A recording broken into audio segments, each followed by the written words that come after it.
Mongolia, the land once ruled by Genghis Khan and his formidable clan of warriors, is one of the remotest landscapes on Earth.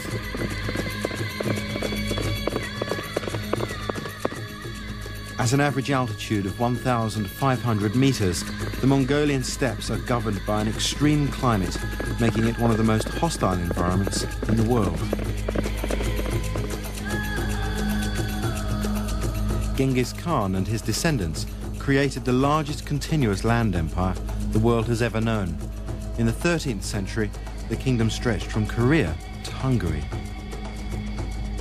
Today, Mongolia occupies an area the size of Western Europe, providing a buffer zone between the historically oppressive powers of China and the former Soviet Union.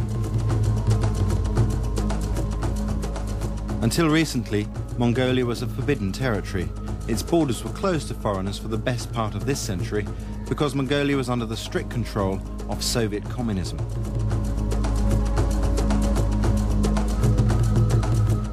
Following the collapse of the Soviet Union, Mongolia became a democracy.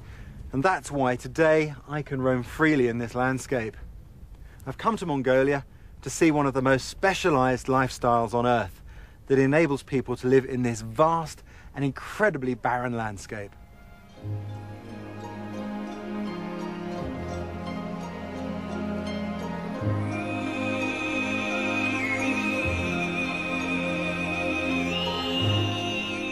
Mongolians are tough and resilient people. They have to be. Winter temperatures regularly plummet to minus 40 degrees centigrade. Like their ancestors, Mongols have adapted to their landscape through being nomadic pastoralists, people who survive entirely by virtue of their ability to control the reproduction and movements of their animals.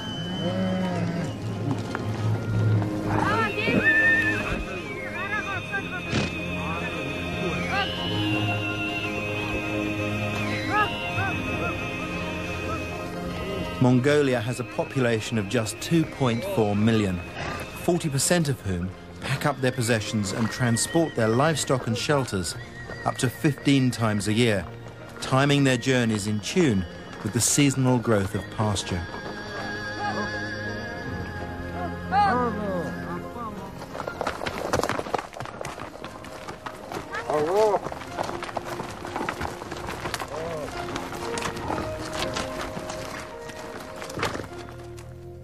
The family I've come to visit are Halk Mongols, the largest ethnic group in Mongolia.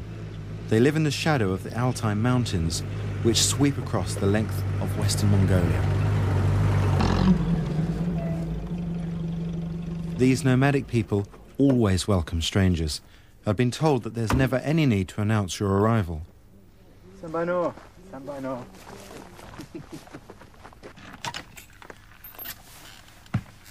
Sambaino. Sambaino. Thank you.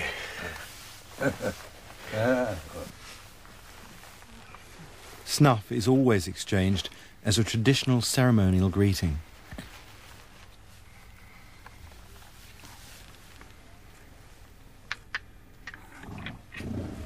Sogu and his wife Dashveg are the eldest and most honoured among their extended family. They have settled for the brief summer months in a district of West Mongolia known as Chandman. Mongolian hiwere vaita Mongolorong gijwasan taktitet malach hwexta. Ema chirasul ter Mongolian in hiwere bain in dean ko chilte wexwach gijwat josh. Er Mongol jot. Malta hutta. One of the key features about nomadic life is having a shelter that's portable and adapted to the local environment. Here, that's what most people call a yurt, although the local word is ger. One of the most ingenious parts of the ger is the wall, which is made up of this lattice work of wood simply drilled and pinned together with rawhide. And of course, this is flexible and incredibly strong, as well as being light. The ger design is clever in its simplicity. It's completely transportable, perfected over thousands of years to complement the Mongols' nomadic lifestyle. Because the ger collapses into compact units, Mongols can break camp and load their possessions onto pack animals within just a couple of hours. The door is always orientated to the south, facing away from the prevailing Siberian winter winds. This is the roof ring. By tradition, this always has to go over the wall, never through the door.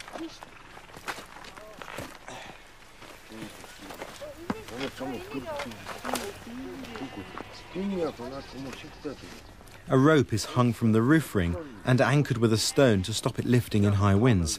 Pegs are never used, as it's disrespectful in Mongolian belief to disturb the earth.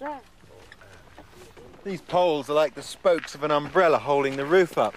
This is only a small ger, but there are 65 of them. And once they're all locked in place, the structure becomes incredibly strong.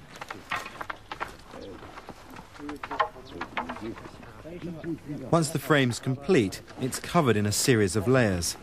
The ger is round in design to maximise stability against the buffeting of high winds.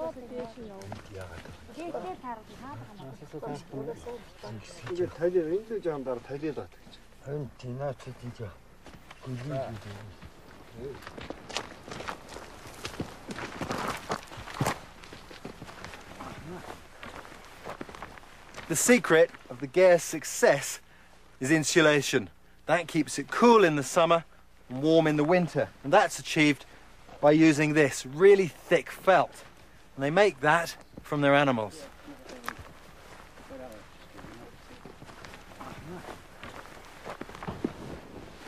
The ger is completed by covering the felt in these two canvas covers. They make it look nice and protect it from rain and snow. Finally, a tailored felt is placed over the roof hole. This cover is adjustable, making it possible to regulate the ventilation.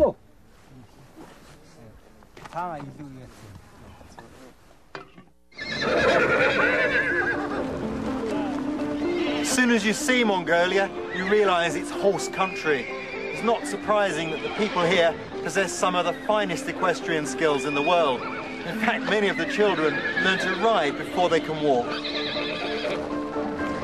The Mongolian wild horse survives extreme winter conditions, enduring temperatures that would cause other breeds to perish. In early spring, herdsmen gather the horses for breaking in.